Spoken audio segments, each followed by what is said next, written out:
Hey everyone. I know we're all feeling it right now with what's going on in the economy. Fuel prices, food prices, it's a lot. So today we're going to unpack this opinion piece that you sent in. It's called TINUBUFLATION and the Season of the Locust from Lagos.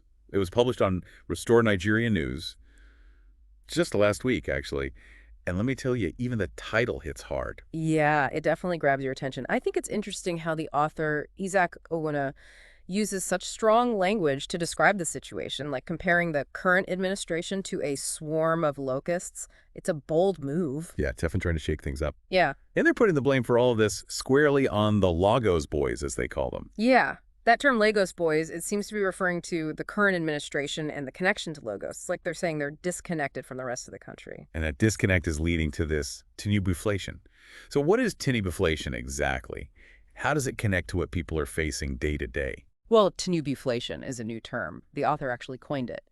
It describes a kind of inflation that's driven by tax increases when people's incomes aren't going up, sometimes even going down. And the article says that this has never worked, and it's hitting people really hard.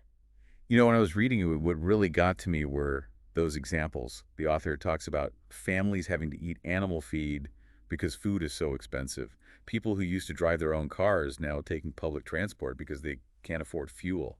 It's really sad. Yeah, those examples are powerful. They take this abstract idea to newbiflation and show what it means for Nigerians. These economic policies have real consequences for people trying to live their lives. And the article doesn't stop there. It goes on to criticize two specific policies, getting rid of energy subsidies and devaluing the Naira. They're saying these policies have made it really expensive for businesses to make things, which hurts the whole economy. Right. This is where it gets complicated. It seems like the author is saying these policies are just bad, like the administration's whole economic philosophy doesn't work for Nigeria. But maybe it's not the policies themselves. Maybe it's how they're being done. It's something to think about. Okay, so let's break down those two policies. First, the energy subsidies. What were they, and what happened when they were removed? Well, energy subsidies were basically government programs. They helped keep fuel and electricity cheaper. So when those were removed, prices went up. And that had a domino effect on everything else, like transport and food. Makes sense. And then there's the devaluation of the Naira. How did that affect things? So devaluation means the naira is worth less compared to other currencies like the dollar. So anything imported becomes more expensive. And Nigeria relies on a lot of imports. So you have these two policies, both pushing prices up, and then there's that image of the locusts, which is Mhm. pretty striking. Yeah, and remember, we're doing this deep dive for you to help you make sense of it all. So think about locusts for a second. They just show up out of nowhere. They eat everything and Huh. then leave nothing but destruction. It's a scary thought. Definitely. So how does this connect to what's happening in Nigeria? What's the author trying to say? They're saying the current administration is like those locusts just consuming the country's resources, not thinking about the future at all. And those policies, the energy subsidies and the Naira devaluation are proof of that. They think it's all unsustainable and the economy will be left in ruins. Right. And they keep talking about this logos political hope monde.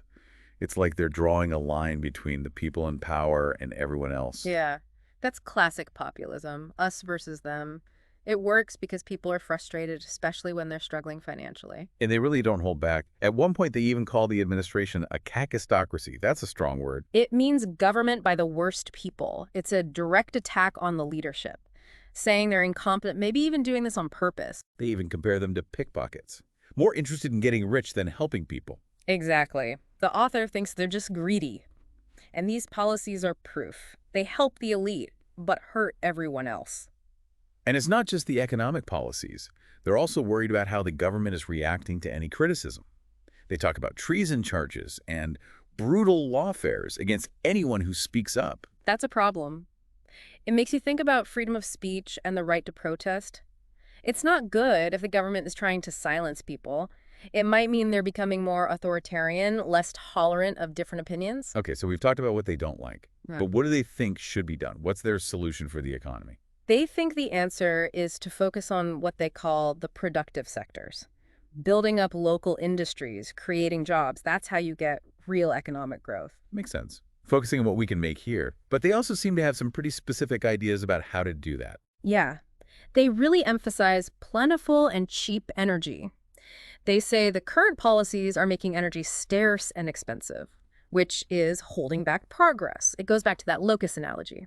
They see the administration as wasting resources without thinking about the future. But isn't energy a global problem? Prices are going up everywhere. True. But the author thinks Nigeria can be energy independent. We have the resources to produce our own energy. Then we wouldn't have to rely on other countries. Plus, it would create jobs and boost the economy.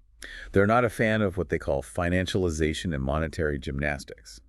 Sounds complicated. What does that even mean? Basically, it means the government is too focused on the financial system. Instead of investing in actual production, it's like if you had a bakery. Right. But instead of baking bread, you're just trading flour on the stock market. You might make some money, but you're not actually making anything useful. I get it. So they're saying the government needs to stop with the financial games and start investing in things that will help in the long run, like making our own energy. Exactly. They think focusing on real production with affordable energy is the key to a strong and sustainable economy for Nigeria. We've got the criticism of the policies and the vision for something different, but they also have strong opinions about the economic philosophy behind all of this.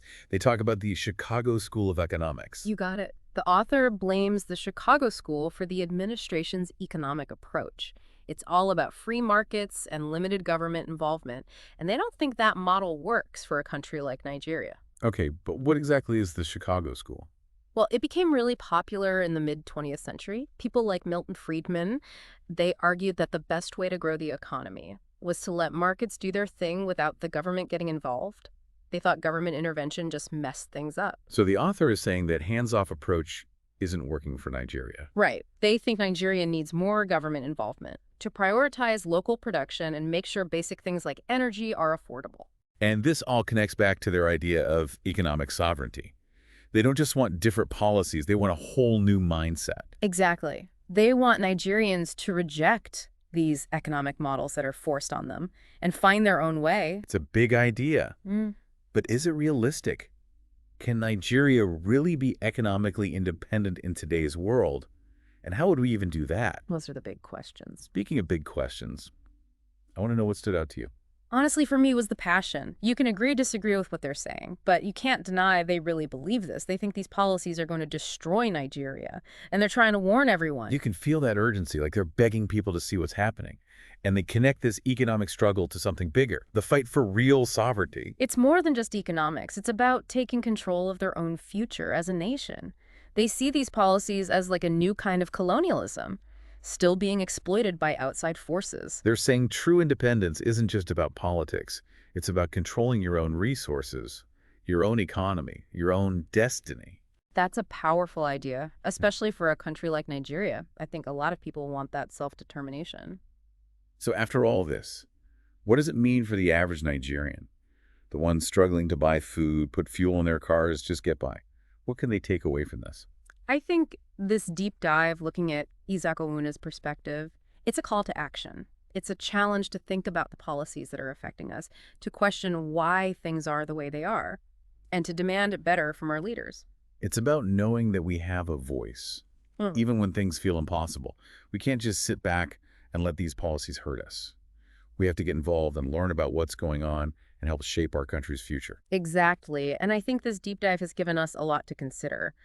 Do we think energy is really the key to growth in Nigeria? Is that locust metaphor accurate? These are questions we should all be thinking about. Right.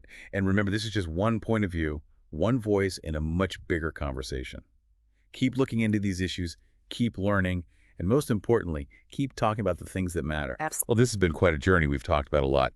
From the author's criticisms of the current policies to their hopes for a more independent and successful Nigeria. What are your thoughts? What resonated with you? We want to hear from you. Thanks for joining us on this deep dive. Keep asking questions, keep learning, and keep engaging with the things that matter most. I know we're all feeling it right now with what's going on in the economy.